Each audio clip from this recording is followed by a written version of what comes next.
This is Istanbul, widely known as the capital of health tourism.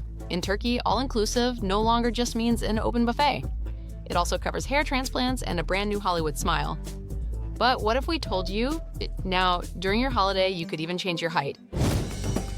Even the logo of this clinic seems to suggest size matters. Patients are first welcomed by a therapy dog. And almost everyone who comes here admits honestly, while the body is being treated, what they truly seek is peace of mind. At first glance, this may look like a regular physiotherapy office, but those relearning to walk here are not accident victims. They are individuals who have chosen a challenging path, undergoing leg surgeries in pursuit of their dream. Ezequiel Soriano, a Spanish teacher from Barcelona, shares his decision with us. He admits that being shorter than he wished often made him feel uncomfortable. At 1.73 centimeters, he had always dreamed of reaching higher, both literally and in life. I know it's not really short, but for me, it never felt enough. I kept comparing myself to others, especially since I often work with taller people from abroad. Always looking up made me uncomfortable. That's why I chose surgery. I wanted a happier life, free from these thoughts. For me, it wasn't just cosmetic, it was psychological. Officially, this operation is called limb lengthening, but you could say that the surgeon is actually about to break Ezequiel's legs in order to amputate his feeling of inadequacy. Femur.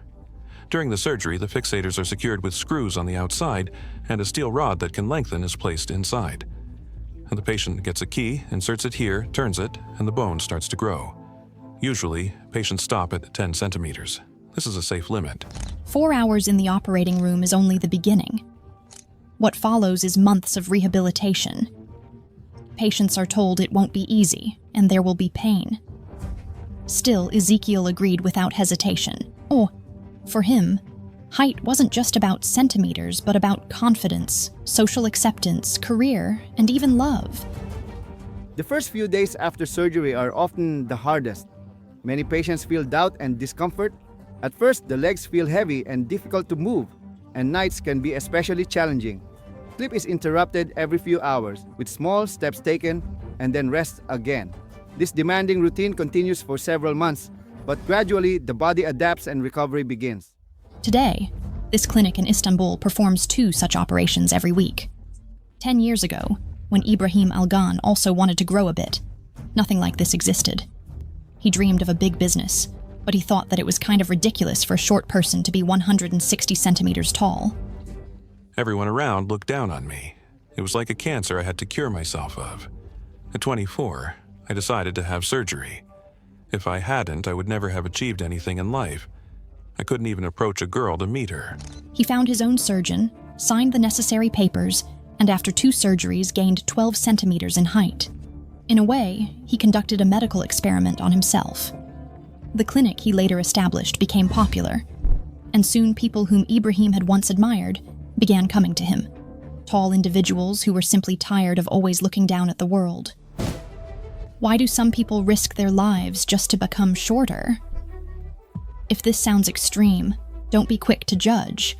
Many undergo common beauty treatments in Russia that are banned in Europe and may be harming their health. More details in a moment. Our film crew arrived in Istanbul to see for ourselves the world's first clinic that reduces people's height. I want to be shorter. My height is 184 centimeters. I don't feel like a giant, but in everyday life, I really stand out. People constantly pay attention to me. This causes a feeling of insecurity. This girl came to Turkey from the United States, but asks not to show her face even on Russian television. 2 weeks ago, both her legs were shortened by 5 centimeters. The hope of fitting into society cost $22,000. I really wanted it, and I think the result is worth the time, effort, and pain spent. Here are the bone fragments of the first 10 patients whose dream of becoming shorter has come true.